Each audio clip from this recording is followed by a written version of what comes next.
Hear me okay? Yep, we can hear you. Beautiful.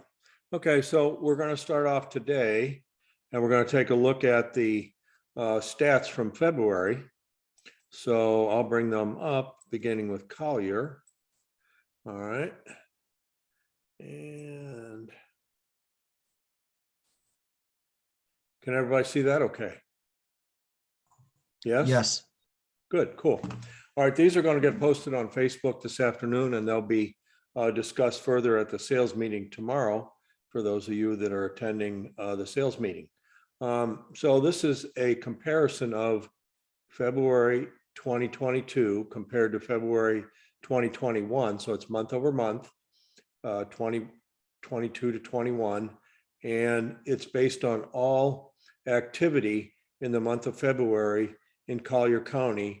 And it's from the MLS system. It does not include any for sale by owners or new construction contracts that were not otherwise input into MLS. So these are MLS stats, and they are continuing to confirm the trend that we started seeing probably the last fourth quarter of last year, and now we're starting to see quite a bit of impact on sales. So if we look at the lower right of the chart, you'll see overall sales in Collier County were down 40% over February 2022. 26% for single family homes and 51% for condos. So it's clear that month supply is continuing to go down. As you look on the left, we now have less than 1 month supply of condos. We have about 1.3 months of supply in single family homes, and overall about a 1.1 month supply. So heavily a seller's market. Choices actually dwindling, and the number of sales you can see is starting and has started in December and January to drop, and even more significantly this month than last month. So take a look what's happening. We put 1,386 new listings in, down 15% over last year.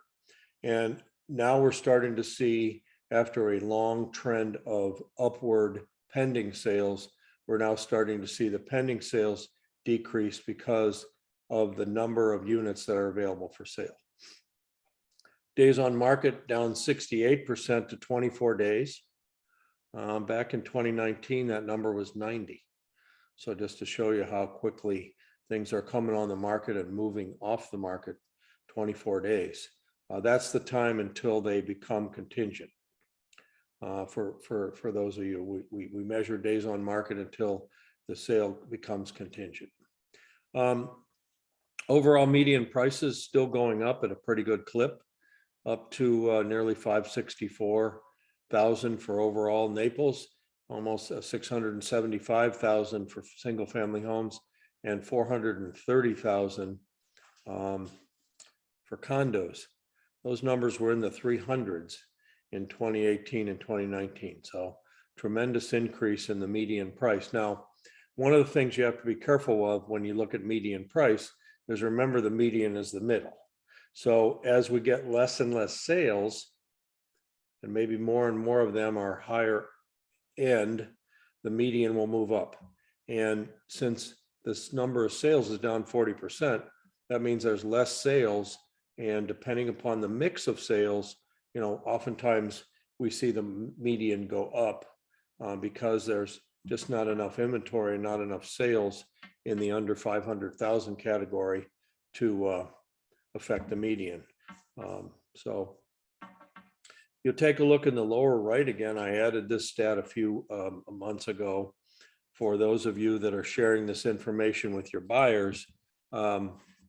This is for those that think that they can offer 20% less than the list price and have a successful outcome.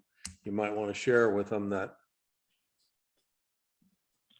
overall we're looking at a average of over 100% of list price.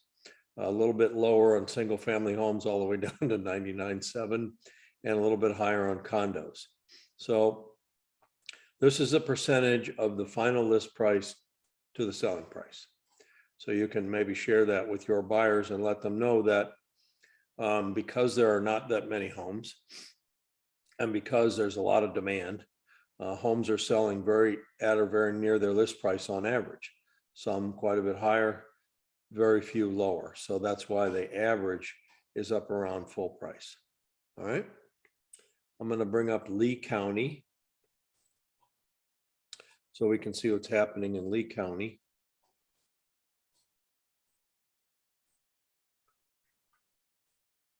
Can everybody see that okay? Yes? Yes. Yes. Thank you. Yes. Thank you.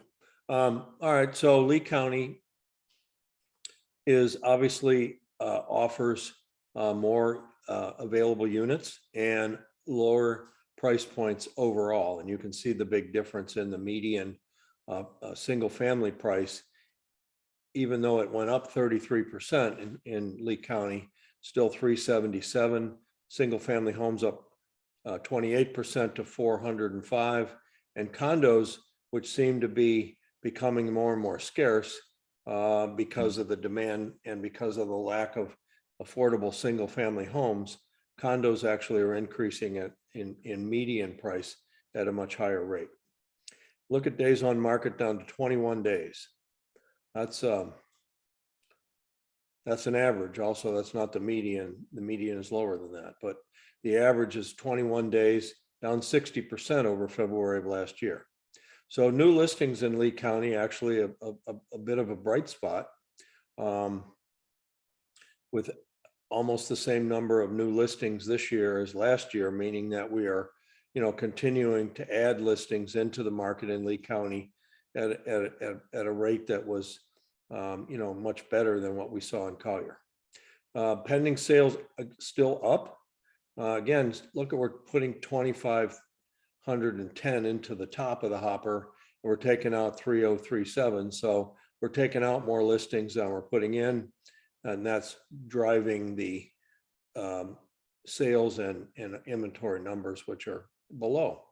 So if you look at closed sales in Lee County, they weren't impacted as much as Collier County, but look at condos, down 30% over last year. Single family homes, more comparable to last year, and overall down 15%. So we're now seeing a trend of lower and lower numbers of closed sales, driven by less inventory and more competition. So what this is telling us is that, we don't have as much available inventory as we had at the start of 2021. Therefore, it's looking like we're not going to be able to hit the sales numbers that we did last year. And last year was probably one of the best real estate years we've had in the last 20. So inventory continues to go down. Look at condos, 0.7 of 1 month supply, down nearly 80% from last year. Single family homes down 58% to 1.1, and overall 1 month supply. Strong sellers market. Prices still going up. Good news on the listings. We are adding some new listings, and difficult news on the sales because we just aren't closing as many units as we did last year. Again, look at the sales numbers there. Average 100.1% of list. Single family homes 99.7%, and condos 101%, more than 100% average selling price for condos. So, one of the things that we hope that these charts will do, especially if you send them regularly to your database, try to set the expectations of buyers coming into the market, and also sellers that are considering selling their home. Obviously, last week we spent some time showing you how to find out, how much equity people have, and be able to work on the equity analysis approach to looking for new listings. Maybe we'll touch on that a little bit again today, so we reinforce it over last week. But clearly, for sellers that can sell, especially sellers that own more than one home and can afford to take a significant amount of equity out of these homes. It's a great opportunity. So again, you know, you go back to, I don't know how many of you were in the shift workshop last week with James Shaw, but you know, we had Gary Keller on at the end, and Gary says your database is your business. So really, because of the lack of availability of product, the best chance you have of finding sellers oftentimes is in your database, not necessarily those people, but people they might know, by door knocking in neighborhoods, by doing things that, you know, require a little elbow grease to try to find people that are willing to sell. So that's the name of the game. Obviously, you can see that if you have a listing and it's not grossly overpriced, it really is important that you understand that A, it will probably sell. B, it will probably do very well at an open house and will bring you a substantial number of buyers. So it's a good environment if you can find a listing to be able to produce not only quick sales, but also hopefully some buyers. And one of the things that, in talking to several of the agents over the weekend, the attendance at the open houses has been significant. And you might want to have two people at your open house. So it's a really good idea to think about the traffic that you're going to have in an open house in this market. And to make sure, I think it's really a good idea if you have a partner or one of our newer agents can accompany you. It's really going to be helpful to you to control the open house. And, you know, we can spend a whole time talking about open houses, but really one of the techniques that I've always recommended is to have a nice little sign on the front door that says, hey, I'm working with some other buyers right now. If you please be patient, we'll get to you as soon as we can. Because, you know, with as much, we get 30, 40, 50 people coming to an open house, obviously they can easily overrun your open house, which is not good for you and it's not good really for the buyer. So what you could try to do is let one or two groups in. If you have two people, maybe you could have three groups in and be able to focus your attention on them, not necessarily that they're going to buy that listing, but that you can register them as buyers and reach out to them and start working with them to find them something that they want. So open houses are doing very well, but your strategy for open houses, I think, is really important in this market. And again, I always recommend you partner up for safety reasons, as well as for customer service reasons, that you can spend the time with the people, even though you have a lot of traffic, you can hopefully try to work on controlling that traffic. And we can do a whole session just on open houses, but it's very clear from talking to people with this kind of demand. And the fact is that even though it's a strong seller's market, the reason that it's a strong seller's market is we still have a lot more demand than supply.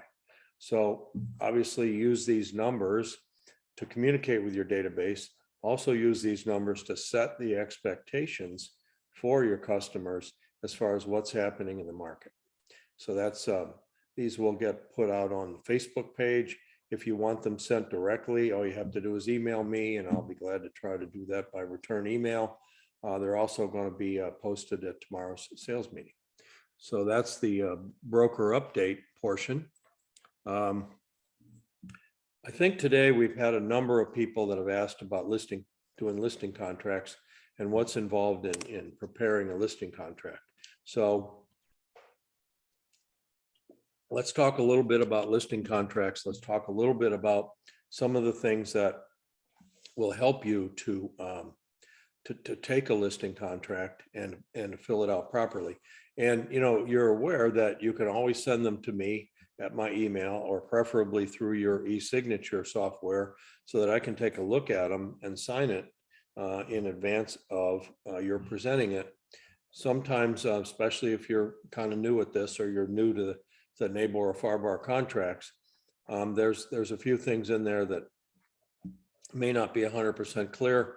I'm happy it takes me a minute and a half, maybe 2 minutes to look through a listing contract and make sure that you filled it out properly and made sure that you've got the compensation set up right and that you haven't left off anything in the process of putting your listing contract together. So let's take a look here. Okay.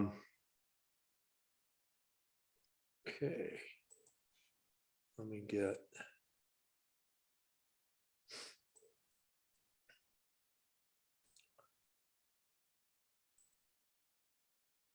All right, so we're going to try to start. Well, I'll start with a regular listing contract, and let's talk about what we need to do to prepare for a listing contract. Okay, so I'll put this up on the screen.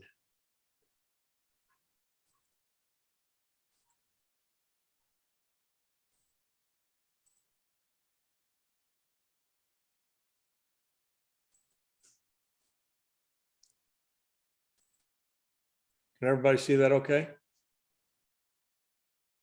Yes. All right, so we'll talk a little bit about the residential improved property listing contract, and then we'll talk about land a little bit, so you have them both.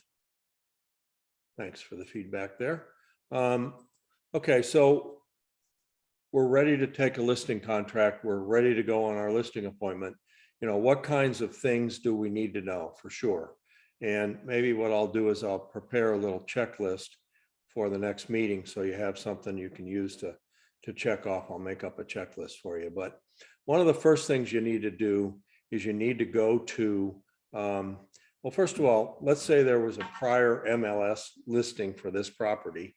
Even if it's a few years old, you can always go into the MLS, look at that listing just to get an idea of what the parameters were when the last time this was listed or the last time it was sold. So you can use Matrix to go ahead and look up to see if the property's ever been sold.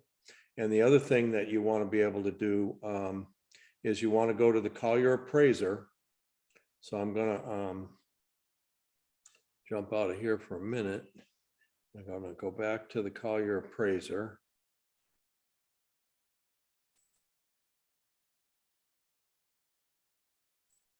Now, again, in Lee County, it's called LIPA. Let's see.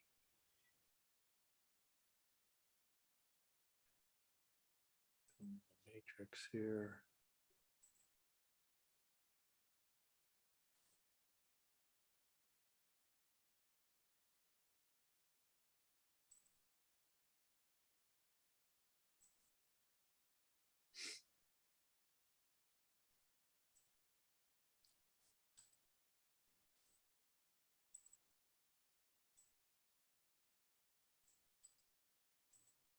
Okay, I'm just going to take a listing and I'm going to show you if we go into the property appraiser's office. Let me go back here and put you on the screen.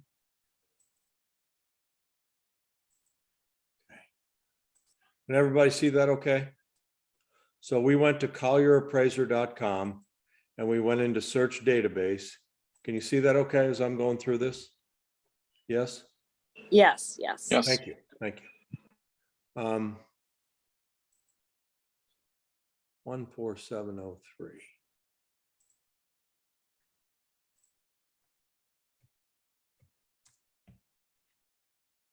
I'm just going to pick up a listing here, not really that important, but here's what it will look like when you look up the property. Okay, it's going to give you some very useful information, and the first thing it's going to tell you is who is the seller. And even though your contact may have been, it could be an estate situation, you're talking to an heir. It could be anybody that could have the property in a trust. And the good value in a living trust is that if something happens to any of the members of the trust specifies the chain of ownership of the property. And also, if the member of the living trust were to pass away, this does not have to go through probate. So we'll talk a little bit about estates here. in a few minutes. But the bottom line is you have to know who's the owner of the property. And you have to make sure that you understand the chain of ownership here. In many cases, there could be more than one owner. It could be a spouse where if something happens, the property rights automatically pass from husband to wife or wife to husband. And so you have to understand the ownership. Even though your contact may have been one person, you still need to go to this site. And again, if it's in Lee County, it's leepa.org, leepa.org. You can get the same information, but you want to go ahead, and there's a lot of useful information here for you to help you to prepare for your listing. First of all, we've seen that the name on the account here is the Chung Family Living Trust. All right. And you can see that their tax bill gets sent to their home address. You can also see the legal description of the property. And what does that tell us? This actually is a Coral Harbor Phase 3, Lot 53. So what does that tell you? This tells you that it's a single family home. It tells you that it's not in an HOA. For the most part, it will have the letters HO in the legal description. But it definitely is not a condo, because any property that was built after the early 80s will have the word condominium in the legal description. So if you see the word condo or condominium in the legal description, then that triggers you to the fact that you're going to have condo docs involved, and that you'll need to prepare those and have them ready for a potential buyer. The other thing is it's going to tell you a little bit about any zoning. If it's land, we'll take a look in a few minutes at land, but it gives you the basic information. Now down here, you can see back on 3/30/20, when you see a 0 in the latest sales history, generally what that is that means that it was a transfer of ownership, possibly from, as we'll look at it here. Yeah, can you see that, or I need to stop my share probably, right?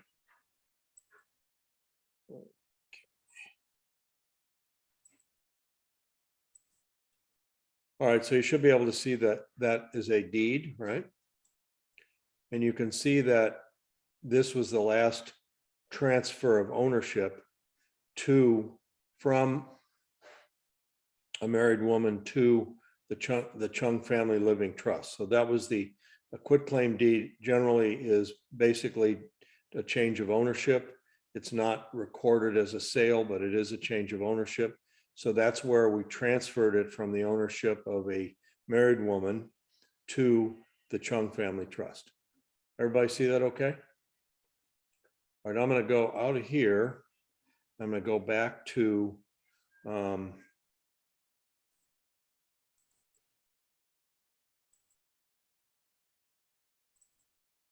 we'll go and take a look at the last time this property changed hands, which was February 3rd of 20.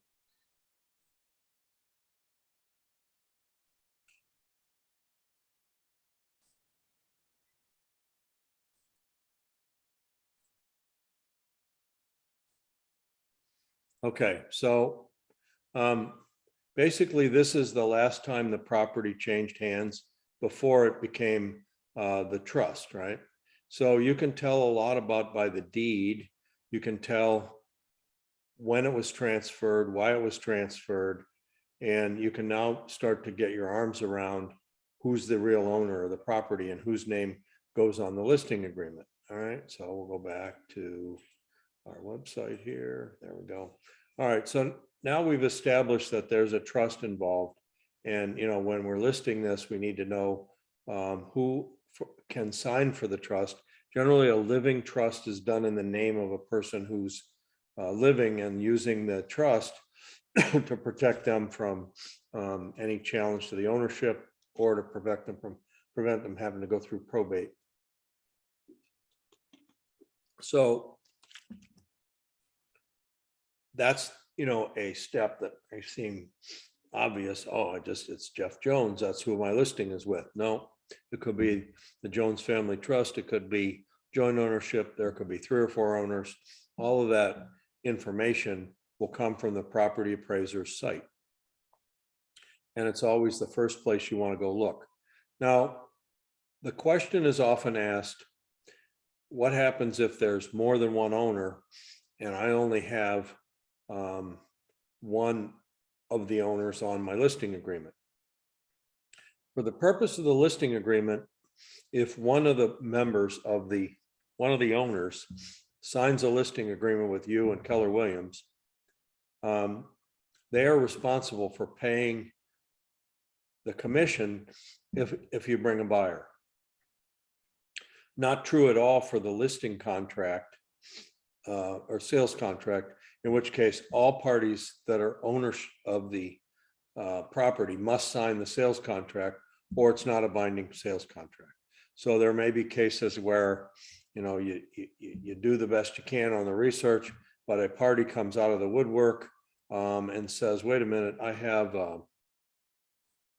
have ownership in this property, and you can have a situation where even though it's not listed on the deed, there could be a homestead right that you're not aware of. So just be aware that this is a pretty good process, but there are cases where you can list the property and someone can come forward that was granted homestead rights years ago, along with the owner of the property, that says, wait a minute, I have part ownership in this.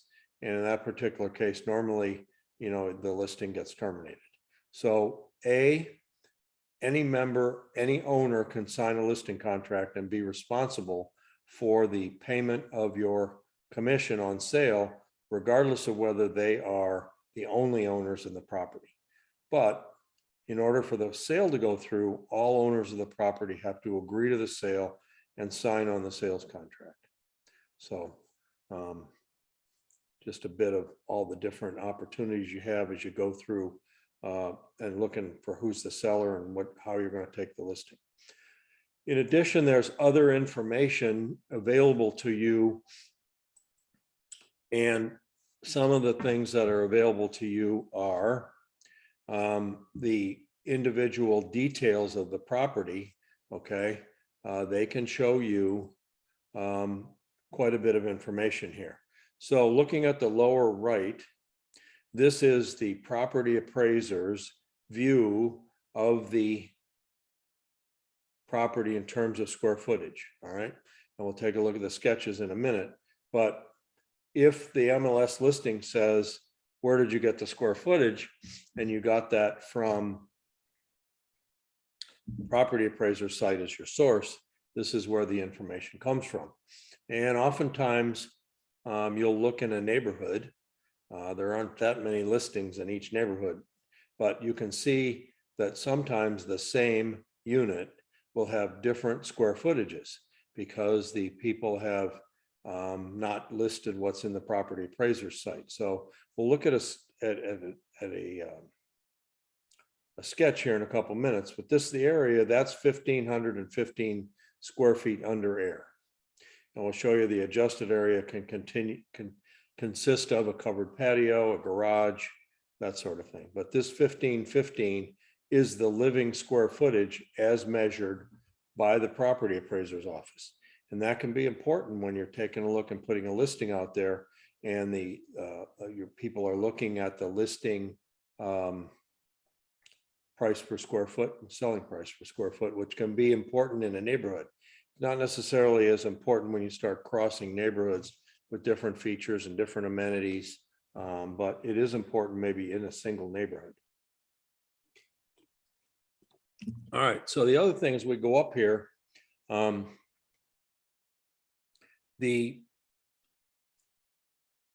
permit history, again, not a foolproof permit history, but if you're visiting the place and there's a brand new roof on there, or a brand, or an addition to the back of the house, and you should be able to look on this and see if there's any permit activity.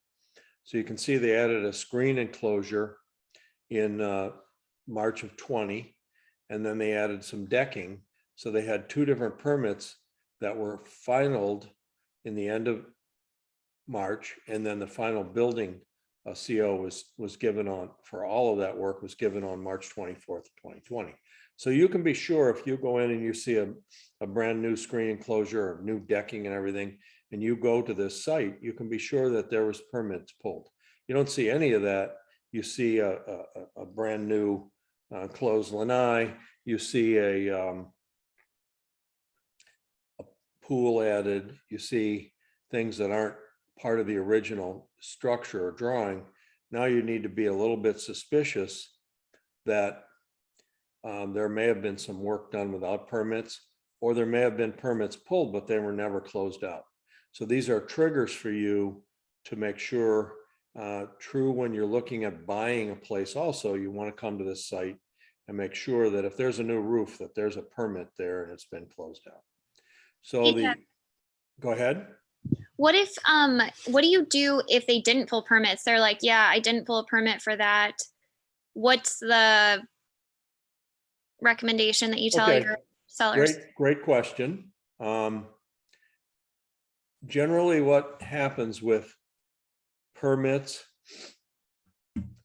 code compliance issues, liens, anything that's attached to the property, the minute the buyer buys it and signs on the dotted line, they own it. They can't say, oh, it was the last seller, I didn't know. So that's what's really imperative when you're doing your due diligence, that you make sure that the county records get checked. Your closer will do what's called a municipal lien search, which will check for open and expired permits. It'll check for municipal liens of any kind. It will check for code enforcement violations that haven't been corrected. And that's information for the buyer. And in the normal contract, the buyer does have the right to ask the seller to address those issues. In the as-is contract, however, unless we add some language to the other terms and conditions, the as-is contract does not protect the buyer from any open expired permits, liens, unless we add language, which we can give you from an attorney if you want to use it, that protects the buyer to a certain extent, that said the seller has got to close all open permits, satisfy all liens and code violations. So if you don't see it on there, could be an unpermitted structure, or they could be, you could find out that, hey, all these renovations were not done with a permit. What does that mean for your buyer? Well, it means that your buyer, the minute they take ownership of the property, will inherit that problem. And it can be something simple, like closing out a permit. It can be something complicated, like a whole structure or a whole bunch of work was done on the home without a permit, in which case the buyer then would inherit the problem of having to go back. Sometimes they need engineering and architectural drawings, but they can apply for a permit after the fact and then have it inspected and clear that problem. But it should be a big red flag if you learn of, or if you don't see any permit activity and you've seen a lot of shiny new work that's been done on the inside of the house. So it could be something simple. For example, you can do flooring, you can do countertops, you can do a lot of things without a permit. But if you're going to move electrical or plumbing or any, where anything that requires a licensed trade, then you need a permit. And so these permits have become a big issue in the last probably 10 years, because before that, people weren't all that worried about it or all that diligent about it. I had an agent that worked for me a few years ago that sold a house to a buyer, and the buyer called back 3 or 4 years later, said, I want to sell this house. And lo and behold, they learned there was 13 open permits that had not been closed out. And that means that that buyer, before they could resell it, had to take care of that. And that buyer had no knowledge of any of those permits. So it's a sensitive issue. Hopefully this is just a trigger for information. It will not maybe have all the permits. It will not conclusively tell you that a permit has or hasn't been pulled, but it's public information. It's easy to pull up these sites. It's easy to look at it and make sure you start to go through your diligence in listing or working with a buyer. So there will also be sketches. If it's a single family home, you'll have a sketch. Now, the way the property appraiser determines square footage is not the way you do it from the inside of the house. It's not a floor plan. They measure the exterior of the house, right? Which is what they've done here. All right. So you can see everything that's in the blue line here is considered air conditioned footage. And they get that by tracing the external walls of the structure, right? So you can see where it's purple, these things have been cut out. They're open porches. There's a brick deck. There's an aluminum screen enclosure, right? And the calculations of how they assign square footage are shown out in the detail. So what your job really is to make sure of how much air conditioned square footage there is and how much total square footage there is. So we know that this is not air conditioned square footage. We know that the garage is not air conditioned square footage. And you'll know that this open porch here is not air conditioned square footage. So what the property appraiser does in determining taxable value, you can see that for a garage, for example, they take the size of the garage and give it 70% of its square footage. So they're saying that garage square footage is 70% of air conditioned square footage. Similar to the open porch, which is 30% of total square footage, and the open porch here. So square footage is pretty important, and it's also pretty important that the buyer knows what they're buying. So this little drawing here basically will confirm that if the listing had 1,515 square feet, that would equal what the property appraiser's opinion of the air conditioning square footage is. All right. There's a couple of other things you can do. You can look at the tax bill for this property. And I'm probably going to have to stop my share. Let me do a little bit further. All right, let me stop my share, go back and share.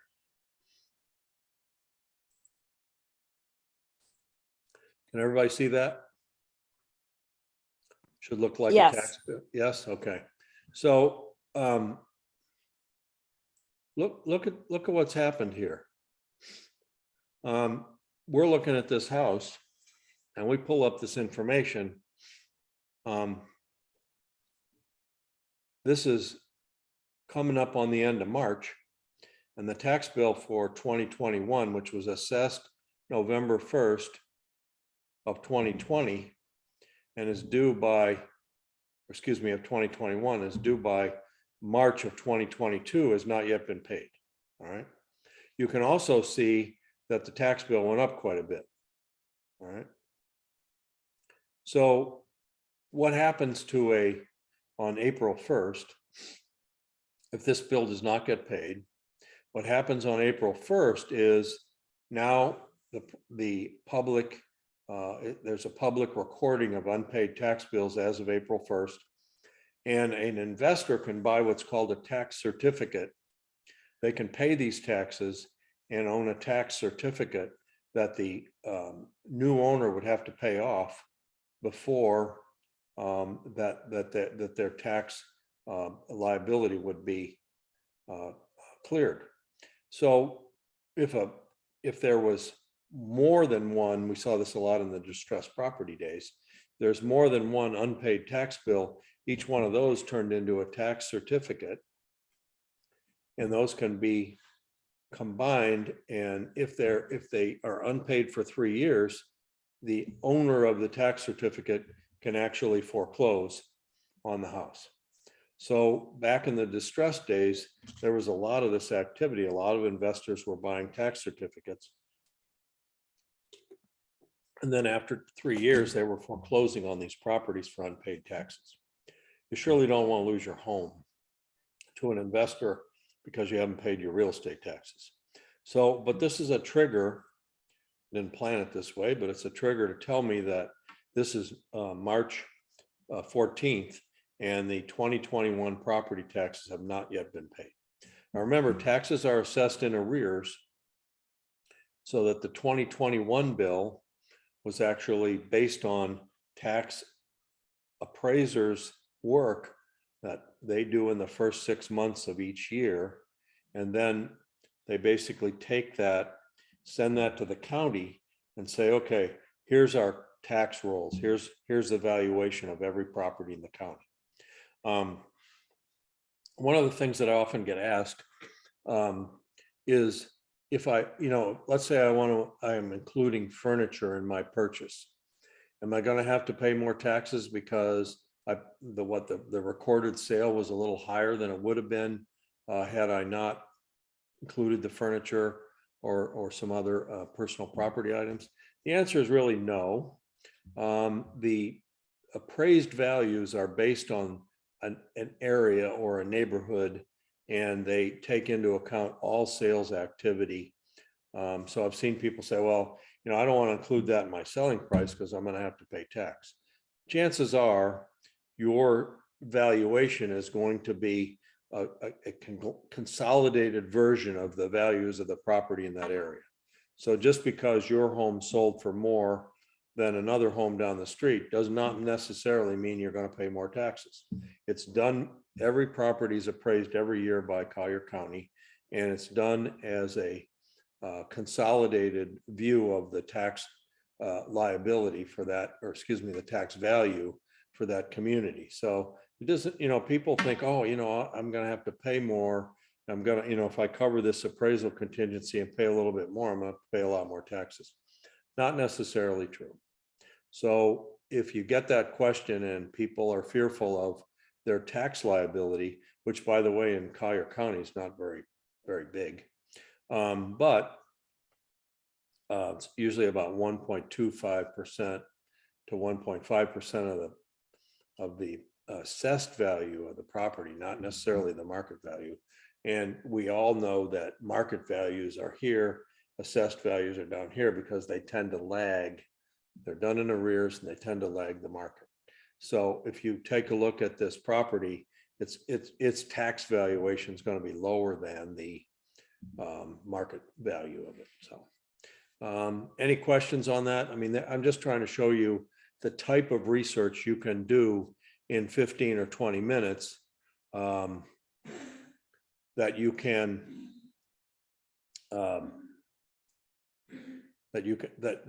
get when you're preparing for a listing agreement. So I always have this step that I say, okay, I'm going to go ahead and do this information, get this research, maybe print the tax bill, at least print this property appraiser's report showing the permits.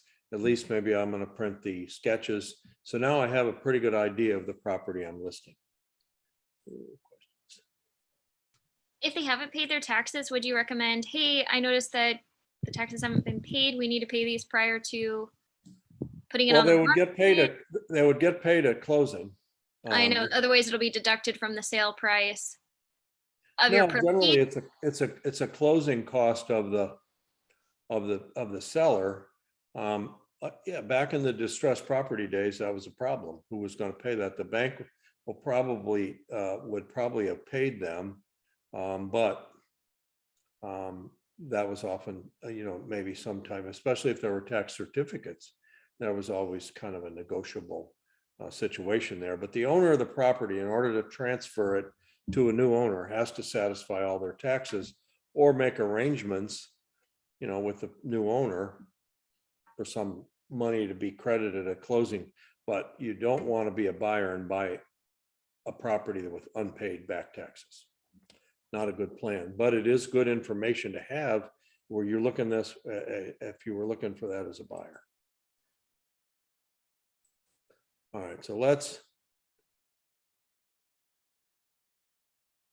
Okay. Screen sharing is many splendid thing, but if you get too many screens open, you can't share them. So give me a couple minutes here.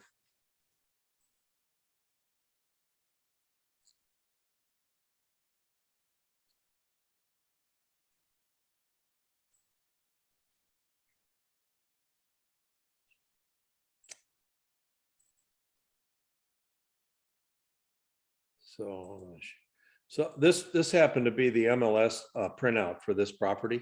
Okay, now suppose this is a pending property, but suppose this was a sale from 2 or 3 years ago.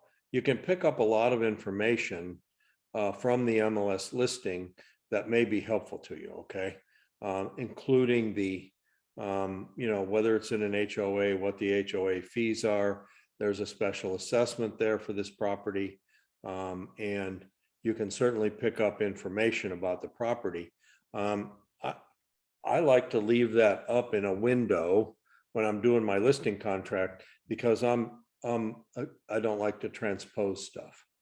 So I can copy over a lot of this information, and I can determine a lot of the information like the subdivision, the development, well, there's the square footage, but you can determine a lot of this information. Now, that's not to say that you rely on everything the listing agent from the other property or the selling agent put in there, but it does give you an idea of some of the things about the property. And chances are you've printed this out and given it to your buyer if you're working with the buyer. So the buyer has this information. So let's go back to our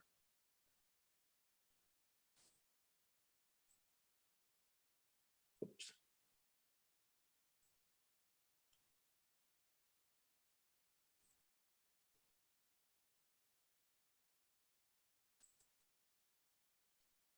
There we go. Now let's see what we can share here. There we go. All right, screen sharing can be fun, especially if you have a lot of windows open on your computer. So we're back to the listing contract. Okay, so we went and did quite a bit of research on the seller.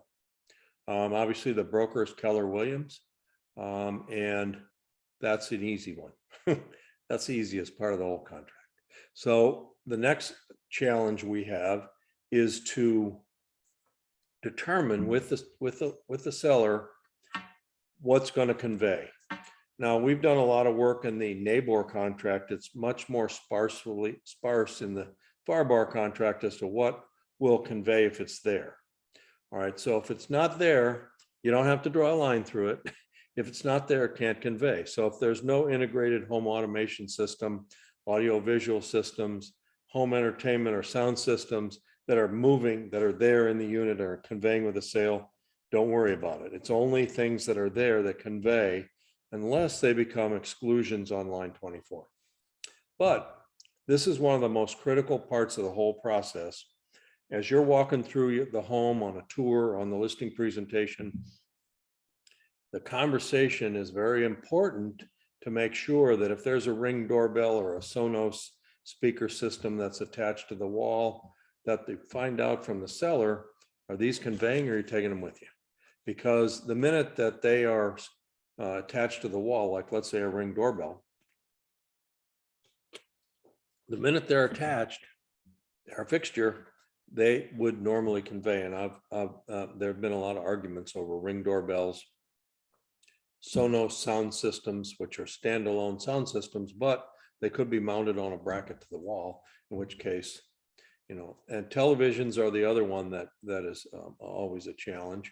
The reason being that the bracket is a fixture, the television is not. Very similar to a painting that's hung on the wall, the bracket, the hook that holds the painting is a fixture, the painting itself is not. So it's really important for you to understand when you're taking the listing, what the seller is expecting to be there when they're at closing. And if there's any kind of furniture that's going to be conveyed, any kind of other things that are not on that list, they need to be either listed here or referred to in a separate inventory. And if you're getting into a turnkey situation where we're leaving everything, then you really do need to focus on an inventory, take an inventory, work with a seller, get an inventory, that the minute you put that listing out there, that inventory goes up with the listing as a uploaded attachment, and that the buyer signs off on that so that everybody is on the same page as to what's going to convey. One of the worst times in the life cycle of a sale is when you go to the walkthrough inspection and the buyer's expectations are here and what they find in the house are here. So let me just ask you who you think the bad person is. Who's going to get blamed for that? Could be you. Will be you. So if there's staged furniture or if there's things that the seller does not intend to convey, the heirloom chandelier in the hallway, that really needs to be listed and really needs to be thought of early on. Now, remember, we saw in our stats that properties are on the market for an average of 21 days. So this is all stuff that you really need to address early on. 5 to 11 are real property. 13 to 16 are considered personal property items.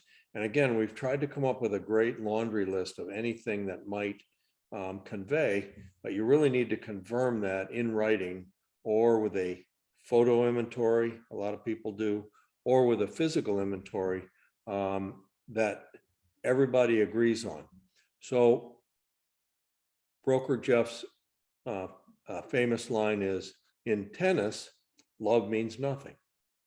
In real estate contracts, as shown, as per MLS, furnished, turnkey, as agreed upon, anything you put in there that's not detailed and signed off by all parties means nothing. And I mean nothing. And some of the biggest disputes that come out of the closing is when buyer and seller do not agree on what they're going to convey. So, real briefly, there is a document that you can use that's in the library.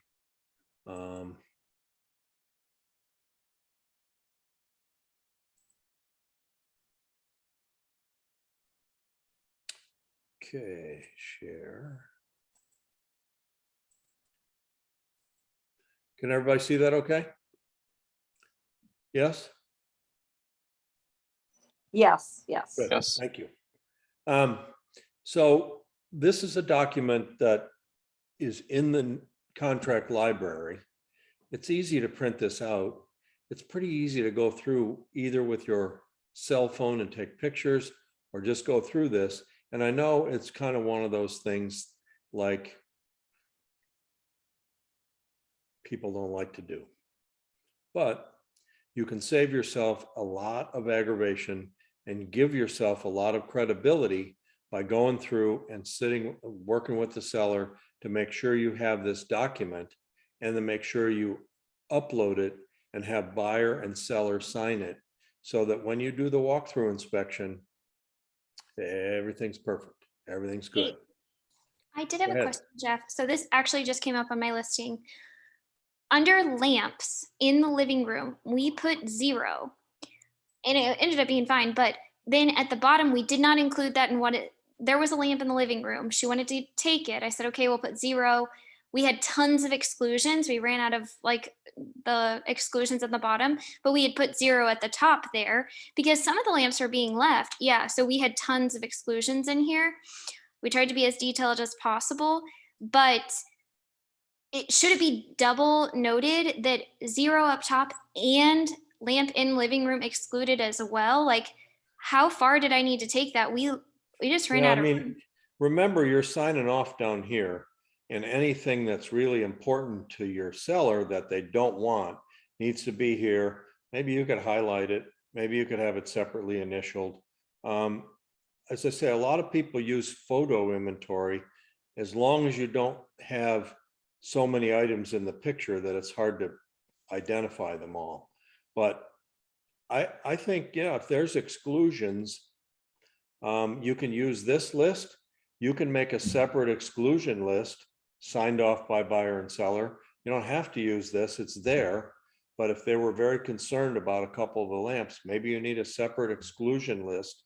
Just go into Word, type it up as a list and have everybody sign it. So when you get to the walkthrough, there's no discussion. Where I see the biggest problems are buyer's expectations here, seller leaves this much, and it's like, oh boy. And there's no real good way to resolve it if there's not a signed document that all parties agree to. But if the So- document is signed that there was 0 lamp in the living room, then you're covered. Right, Okay. correct. And without that, you're not covered. You're subject to discussion. Yeah, well, And we had that, so we were all good. and we do everything we can in the contract and in all of our instruction and all the things we try to do to help to make you the center of the transaction. Why? That's your 401k. You do a good job. You have good rapport with the customer. You stay in touch with them. They recommend you to somebody else, or they buy something else from you. That's why you're there. The minute that relationship starts to get shaky, even for a lamp, then you're only risking your future communication with that customer or any recommendations that they might give you. So this stuff seems like it's incredible amount of minutia. And everybody's like, man, we're just talking about the first paragraph here. But these are real significant events in the contract that if you don't pay attention to the detail, you can end up with an outcome that you're not happy with. And people have short memories, right? I mean, they only remember what went wrong. They don't remember all the good things you did up until that point.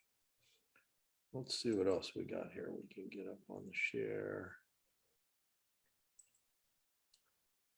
Okay.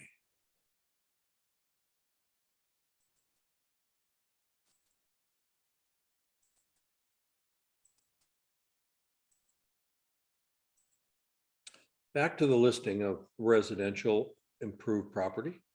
I'm going to go through some of the other parts of this contract and try to point out to you where I think you need to focus.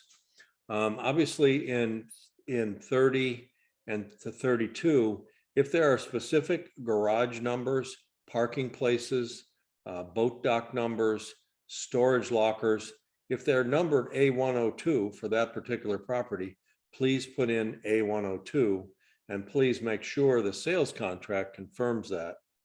The classic case is the high rise where you have the parking space that's 2 steps from the elevator and you put your property on the market and you don't specify that. And all of a sudden along comes the buyer and along comes one of your best friends in the condo and says, hey, Jeff, I see you're moving. I'd love to swap parking places with you. Well, if you were not specific about those things, you can end up with a parking space that is not the one you want. So be careful with that. Legal description, we saw that came right off of the property appraiser site, past MLS listing, but it has to be the legal description. It can be this big. It can have to be referred to by a separate sheet, especially sometimes for land and lots out in the estates, which some still use meets and bounds, believe it or not. So for the most part, the legal description will fit there. Collier County, the property address.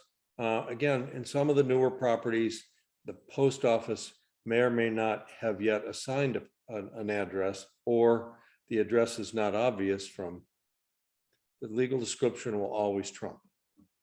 The PID is another one. The property identification number came right off the property appraiser site.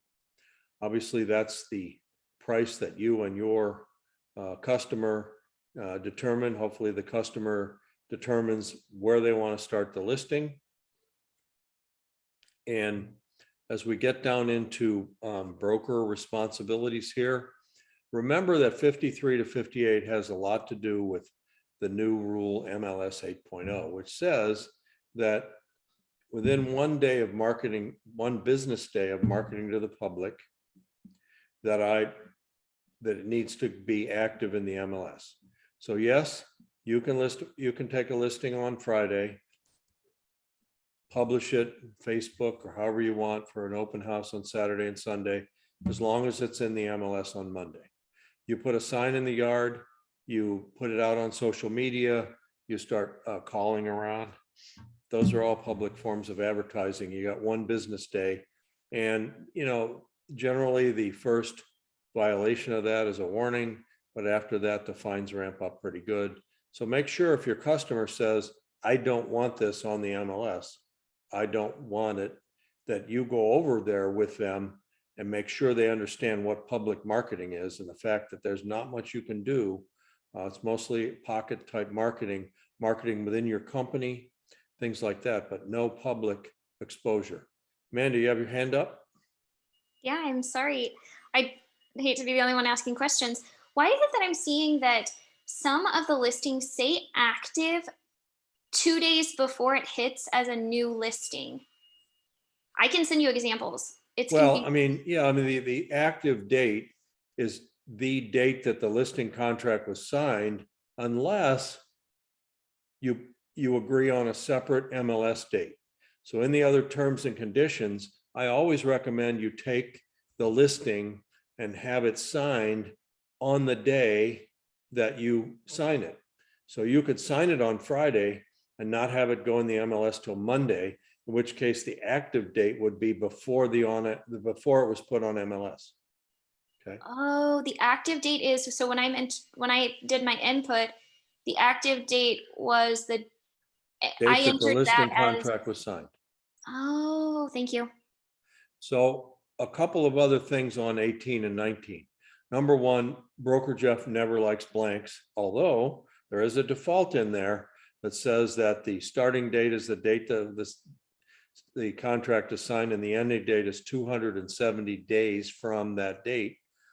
Generally, it's a good idea to put those dates in there and make sure if you're coming toward the end of the year, you don't put starting November 15th, 2022 and ending March 15th, 2022, because that won't work. So make sure your dates are right and accurate. And I always recommend you fill them in.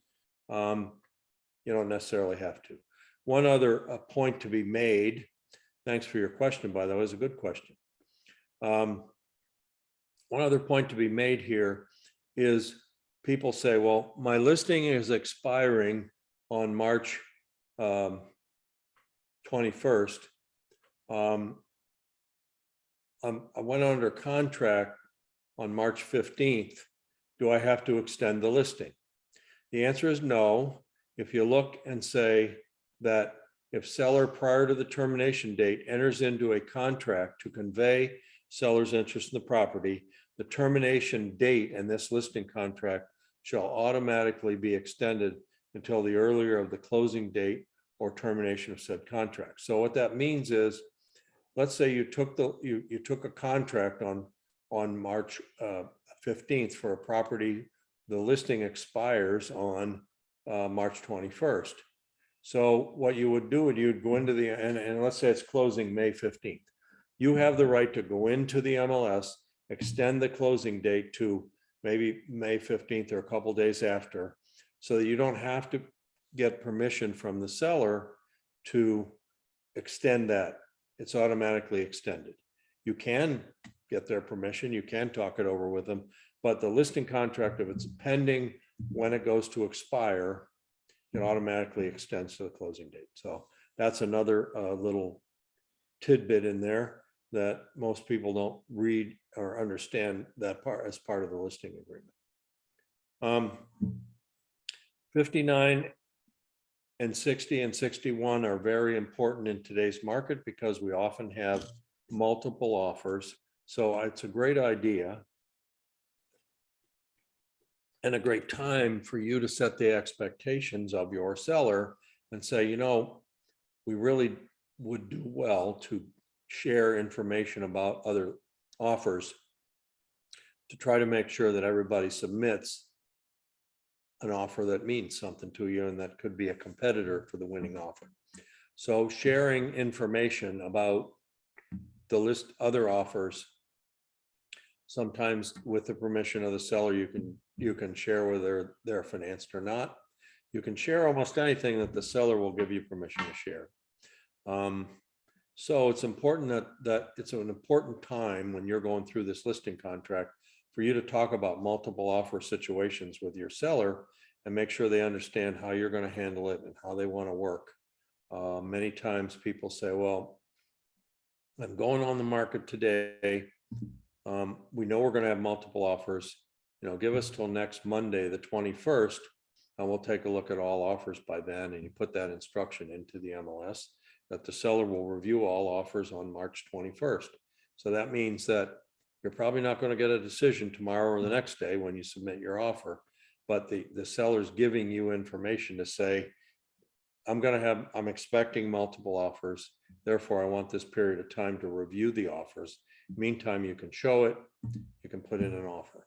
So it's important that you have that discussion with them. Internet stuff, yes, you want to display it on the internet. Yes, you want to display the address the majority of the time. I recommend that you may display on an automated estimated valuation of the property. What is an automated estimated valuation of the property? Say that 10 times. Automated estimate. Anyhow, Zestimate is one of them. So what we've done a few years ago, we started giving Zillow our closed sale information from MLS because, as you remember, if you went back that far in your career, Zestimates were terrible. I mean, they were based on public record data and they weren't even close. But yet you can bet your customer has been on Zillow and taken a look at what the Zestimate is.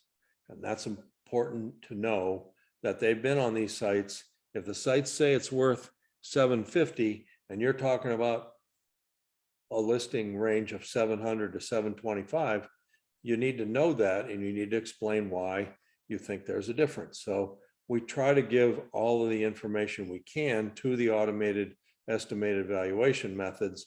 CoreLogic has one in your, and when you look at the property page on the MLS, there's a CoreLogic estimate in there. RPR has them, Realtor has them. Almost every major consumer site, public site, has some type of an estimated value. And so that's why we say that. And we don't generally like to log. So it's all pretty much downside to let people comment on your listing, especially if they find something they don't like about the property. So I'd say no on that one. Lockbox, obviously, it's always in your benefit to have a lockbox, even though it may not be visible. You might hide it somewhere, but you can't be 3 places at once. So if there's a quick showing, someone's driving down the street, sees your place, they want to look at it, you might want to have a lockbox there, even though the seller may not be happy about having it hung on his front door. You are always a transaction broker. In our brokerage, we have a few agents that act as single agents. They're experienced. They like that form of representation. In broker Jeff's opinion, you can do every bit as good a job as a transaction broker. So there you go. What do you need to talk about with the seller?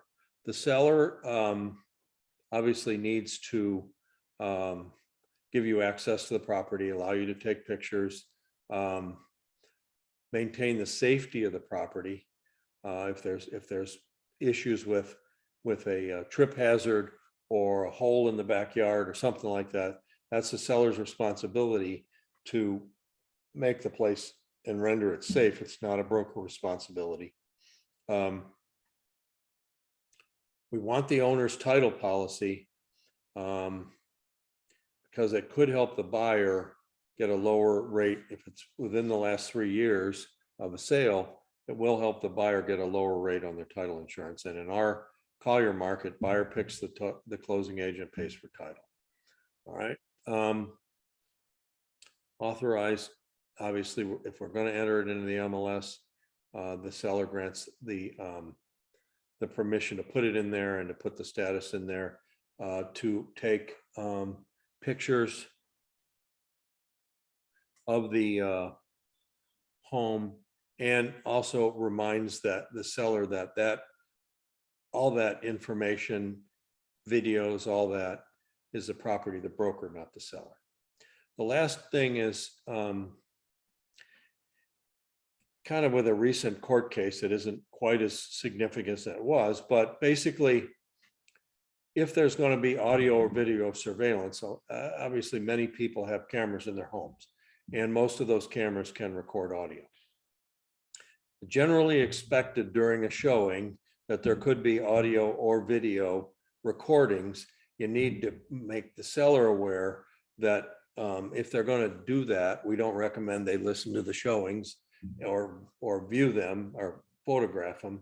But if they're going to, you have to make sure that they understand there's some liability associated with that.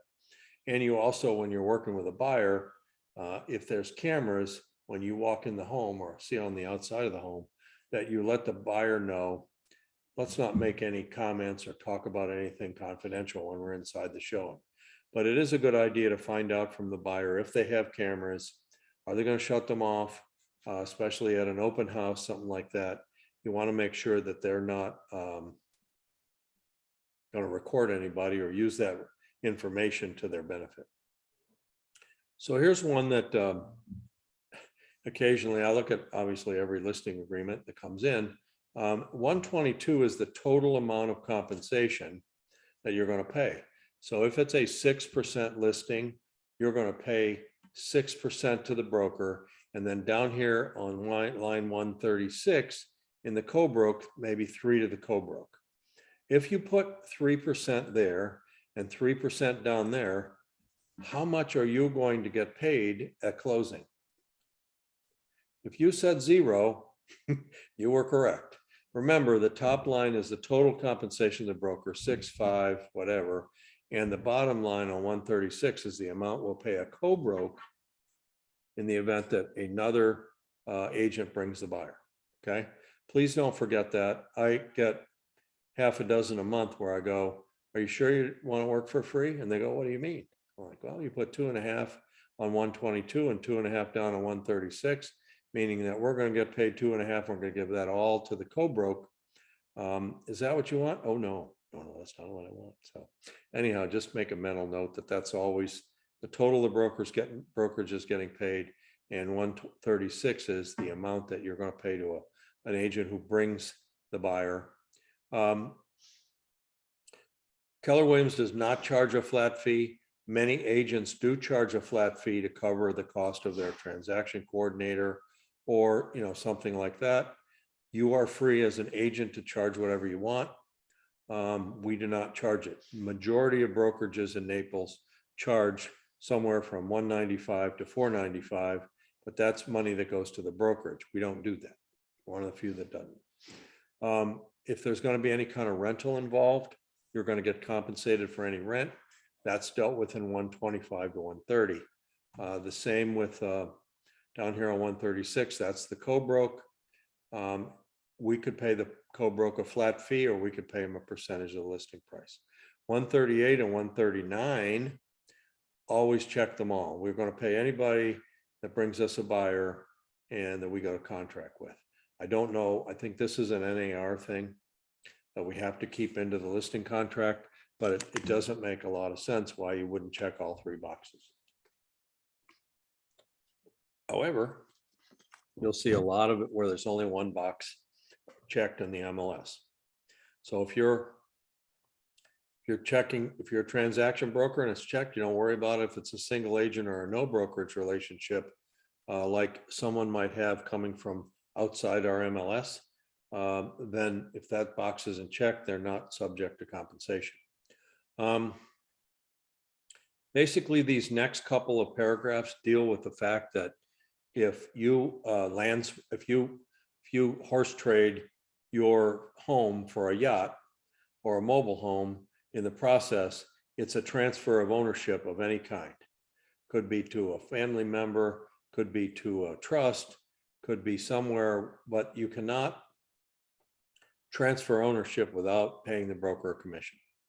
144 to 149 basically covers you for a period of days. I recommend 60 to 90 in there.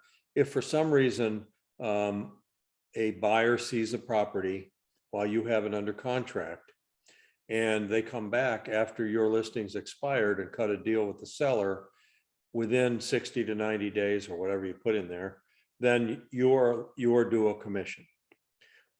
This prevents somebody from saying, hey, Jeff, when does your listing contract with your broker expire? And I say March 31st. Okay, I'm going to call you the week of April 1st. We're going to work out a deal. We'll save the commission. If that happens and you see it recorded in public records, you're entitled to a commission. Does it happen very often? No.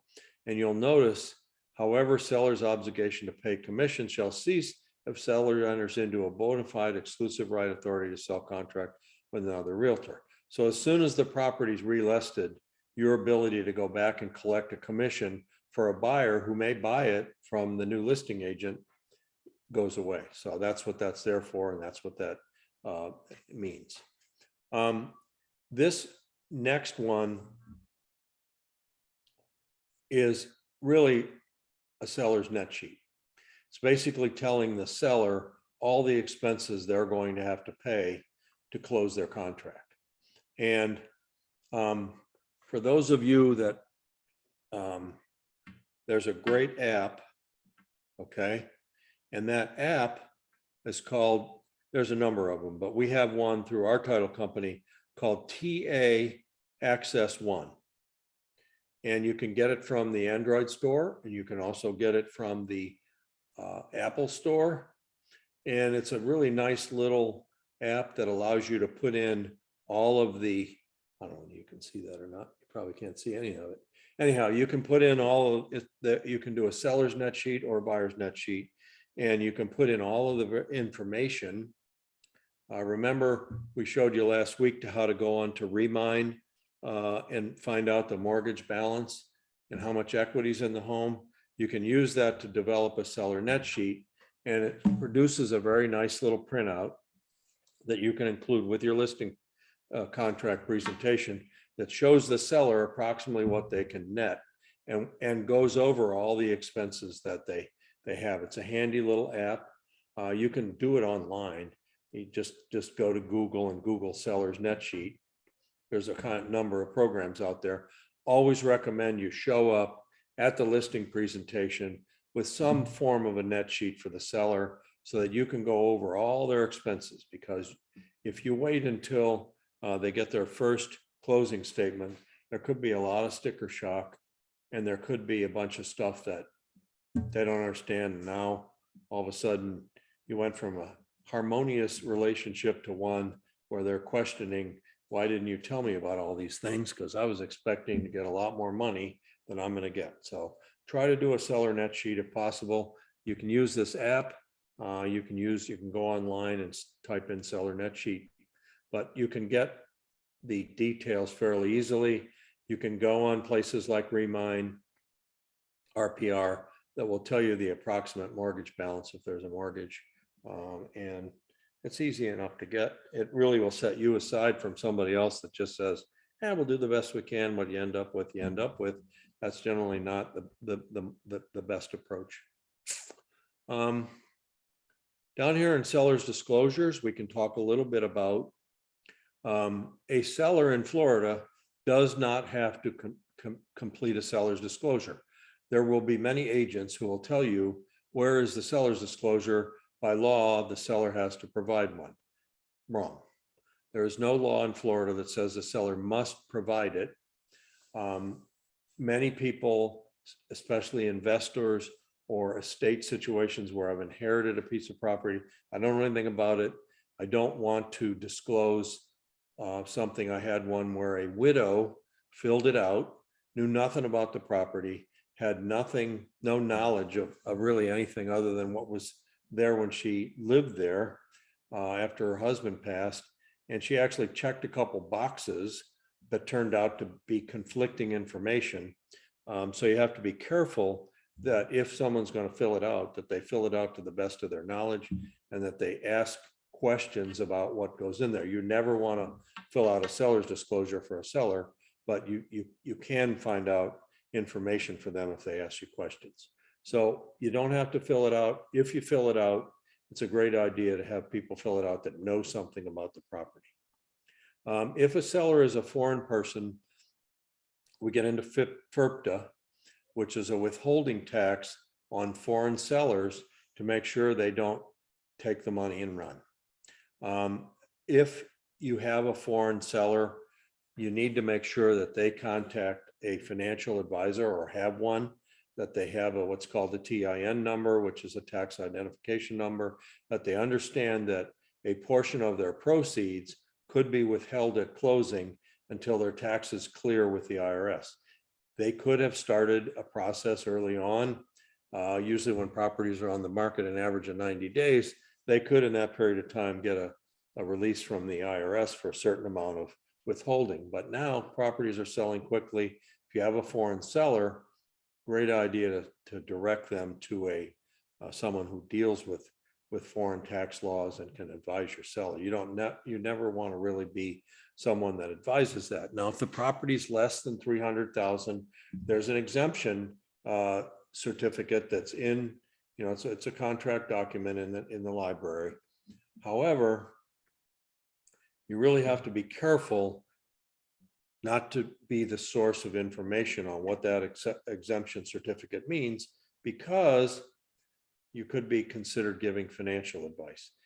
Essentially, if a buyer agrees that they are going to live in the property for up to 50% of the time that it's occupied for the first 2 years, that can grant the seller a withholding exemption for properties priced under 300,000. That's the nutshell of FERPTA. I can't, cover it in this discussion, but be aware of it and be aware that you really want to make sure you stay in your lane and don't talk to them about the tax consequences. If there's an HOA disclosure, great time to fill that out now. The seller has their last HOA bill. They can help you fill that out, get the correct name of the HOA and the current assessments.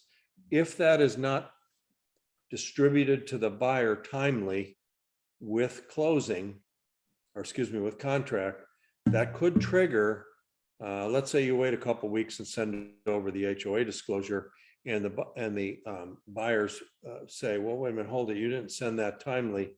We want to trigger our automatic 3-day right of review and rescission that's available to those that live in an HOA. Obviously, we know it's automatic in a condo. If you don't send this HOA disclosure timely, you can easily end up with the buyer triggering a 3-day right of review. Could they trigger that on the day of closing and rescind? Absolutely. So if you're a listing agent, please get this information filled out accurately from what the seller is currently paying. Don't rely on what was in the MLS, because that could not be updated. And be aware that the HOA law says you have to have the correct name of the HOA and the correct amount. If the name of the HOA is not correct or complete, and the amount is not exactly what the buyer has to pay, again, it triggers an automatic 3-day right of review by the buyer and can result in a contract being rescinded. So be careful with that. It's easy enough to fill the document out. And please don't ever make the rookie mistake of putting condo association information on an HOA disclosure form. Not good, not meaningful, and really kind of demonstrates to the other side that maybe you're not a complete professional. Hey, Jeff, I get confused by that. So the HOA disclosure is simply for an HOA if you have master condo fees, or if you have a $10,000 transfer fee. Where do you put that? I find that most people do put it on the HOA doc, but I understand that that's not the right process. Well, yeah, that's a great question. What should you put on the HOA disclosure? The HOA law, the statute says you put the monthly or quarterly fees, and then you put any special assessments. Transfer fees, other things like that are not really supposed to be on the HOA disclosure. A lot of people put them in the other terms and conditions on the sales contract because that notifies the buyer. When I'm representing a buyer, I usually go to that that HOA association. Either many of them are online, have the information for you. Sometimes you have to call the HOA and find out, are there transfer fees? Are there upcoming assessments? Those kinds of things. So that's part of your due diligence, but they generally do not belong on that form. You know, is it illegal to put it on the form? No. Is it meaningful? In other words, if you put the transfer fees 1,000 and it turns out to be 2,500, is that a violation of the HOA statute? No. Information that's put on there that doesn't apply to the HOA statute is not, there's no liability for putting it on there. So I see a lot of people putting it on there. I'd rather see you put it in other terms and conditions of the contract.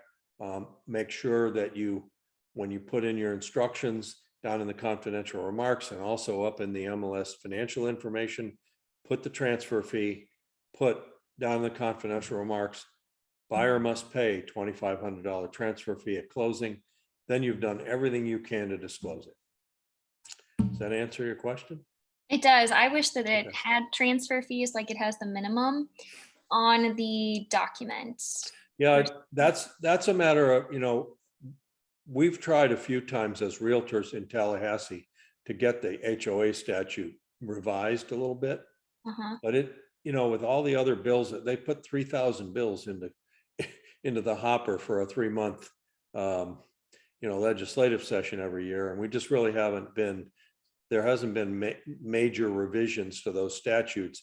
There was some stuff done this year that was a result of the condo collapse in Miami, about having to keep better records and having to document any deferred maintenance and having a structural review every so many years. So a lot of the energy this year went into trying to strengthen those statutes to combat the, you know, to make sure that the buyer can find out anything that's going wrong. Apparently in that building in Miami, they had like literally millions in, or hundreds of thousands in deferred maintenance. The owners had turned down, I think, 8 or 9 special assessments. So if you had had that information, you might have had a warning signal that this building is not going to be very safe to live in. I'll try to, I'm a minute or two over. I'll try to zip through some of the last things that I think are important here. Obviously, if there's any past casualty claims, those are generally put in the seller's disclosure. Irma damaged my roof. I had a new roof put on, but this information can be useful to the buyer in getting new insurance. Because if there's a claim that's been paid out on the home or the residence, then it could affect the future insurance rate of the buyer. If the home is built before 78, you got to put the lead-based paint addendum in there. And not only you need to sign it, or your seller needs to sign it, you need to sign it. Not a huge area for lead-based paint problems, but it's a federal statute. So if it's built before 78, you got to fill that out. I don't want to go into a long description of CDDs, but there are probably 30 of them in our area. Fiddler's Creek, Lely, Pelican Marsh, Tiburon. They're all what are called community development districts. And what happens is the developer takes the tract, builds all the amenities in the street lights, the roads, all of the infrastructure, plus they may build a big resort complex. All of that gets put into a bond issue or private financing, loan to the developer does the work. And every time a home is sold, a portion of that debt gets assigned to that home, usually for 15 or 20 years. You can go on several different websites.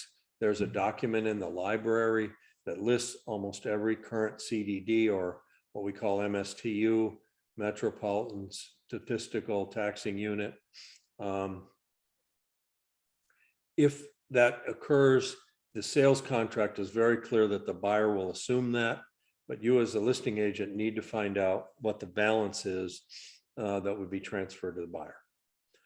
Again, we talk about assessments.